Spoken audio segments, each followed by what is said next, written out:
We asked for answers, and tonight the RCMP finally confirmed the one thing everyone feared. The disappearance of Lilly and Jack is not what families hoped for, and the latest internal update makes that painfully clear. Because for the first time, investigators admit the case is in a phase no one wanted to hear, and the leaked details change everything. Officers pored over every second of that audio. They matched Getty's voice to archived live-stream recordings, cross-checked metadata, and pinpointed his IP address tying him to the very day Lilly and Jack vanished. What began as a missing person search turned into a forensic operation, examining Getty's digital footprint. Were last seen in public with family, a moment that seemed completely normal at the time. They were described as calm, comfortable, and behaving just like they always did. Nothing about that outing gave any sign that within hours, a disappearance would unfold that would turn into one of the most confusing, emotionally heavy investigations the RCMP has handled in years. Mischief charges under Section 430. It accused Getty's of willfully misleading volunteers and authorities regarding the children's whereabouts, thereby endangering their lives. While mischief charges historically apply to property crimes, the RCMP's legal advisors deemed this case exceptional. Getty's claims spurred doors, roads, and private systems stretching far beyond the family property. Analysts repeatedly went back through the same clips, sometimes frame by frame, to catch anything that might have been missed a first or second time. They conducted dozens of interviews with neighbors, relatives, witnesses, and anyone who had even minor contact with the family in the days before the disappearance. Several of those interviews led to polygraph tests, which investigators used to cross-check statements and evaluate inconsistencies. Alongside that, the RCMP processed hundreds of tips, filtering out false leads while flagging the few that aligned with what they were finding in the physical evidence. And through all of this, investigators quietly rebuilt the children's final verified timeline from the ground up using digital traces, physical observations, and witness recall to piece together a clearer picture of what truly happened between that last public sighting and the moment the children were reported missing.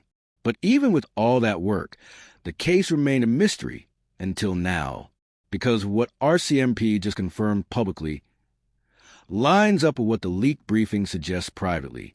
The RCMP has now stated on record that they are actively exploring all serious scenarios, including those no family ever wants to face. This is not the sort of language investigators use lightly or without intent. In law enforcement communications, every word is carefully measured, and when they specifically highlight scenarios no family wants to confront, it signals a significant broadening of the investigative lens. It means they are openly considering possibilities that go far beyond the relatively simple and initially assumed idea that the children might have wandered off or gotten lost for a short time. Investigators are making it clear that they are looking at every potential lead and every type of circumstance, no matter how difficult, in a very methodical and deliberate way. That's not vague language. That is investigators publicly acknowledging that the disappearance may involve circumstances far beyond the idea of the kids simply wandering off.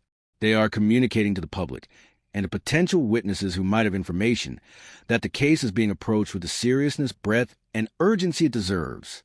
It also helps explain the tone of the leaked briefing, which suggests that the RCMP is now focusing on scenarios that were previously unspoken in public statements. This public acknowledgement also signals a shift in the investigation, one that is based on solid reasoning and the absence of evidence supporting simpler theories. According to the leaked update, this shift wasn't random. The investigators didn't suddenly pivot. It is a natural consequence of the data they have gathered over months of exhaustive work. None of the evidence collected supports a voluntary walkaway by the children, not the reconstructed timeline, which shows them in known locations until their last confirmed sighting, not the location itself, which has been extensively searched and shows no signs that they left on their own, not the lack of sightings despite numerous community searches and surveillance coverage, not the digital trail, which includes calls, devices, and other activity that shows no indications of the children leaving voluntarily. This is the fear many viewers have had, and tonight, it's officially validated. For the first time, law enforcement is openly acknowledging what so many worry about silently. The disappearance is not a case of wandering children, but something far more serious that demands careful, unflinching investigation. The RCMP's second major confirmation is even more telling, and it cuts straight to the heart of why this case has confounded investigators for months.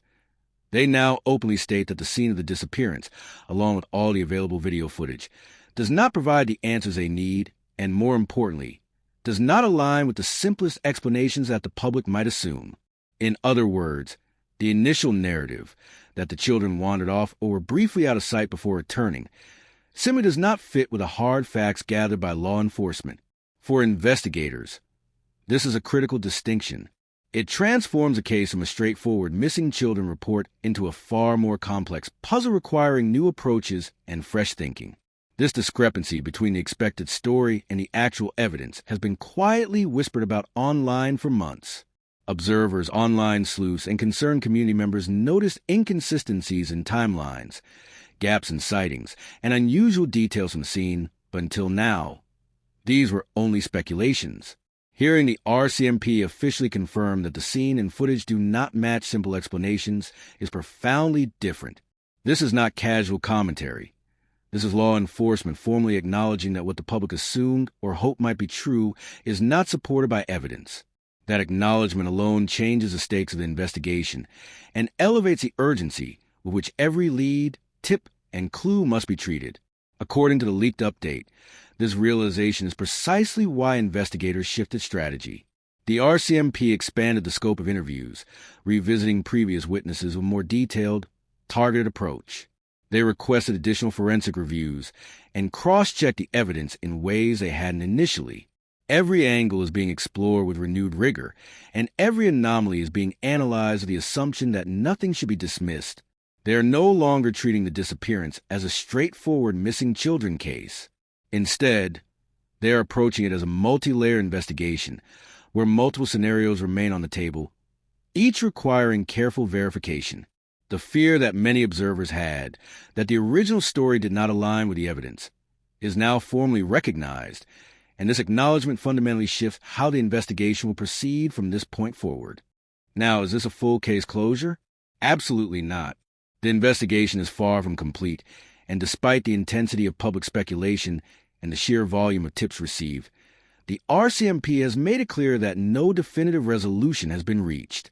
What the leaked update does indicate, however, is a major directional shift in the way the case is being handled, one that could dramatically influence how investigators approach the next stages.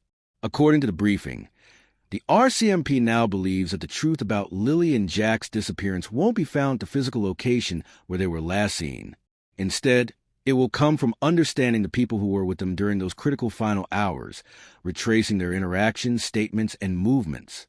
This is a crucial distinction because it moves the focus from searching solely for physical evidence in the environment to meticulously analyzing human behavior, recollections, and inconsistencies that might otherwise have been overlooked.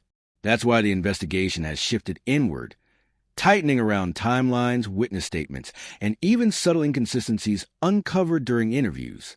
Every conversation is being revisited with forensic precision, and every detail is being cross-checked against both physical and digital evidence.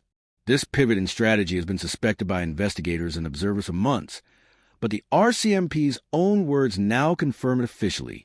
It underscores the fact that the investigation is no longer a passive search for missing children in the traditional sense.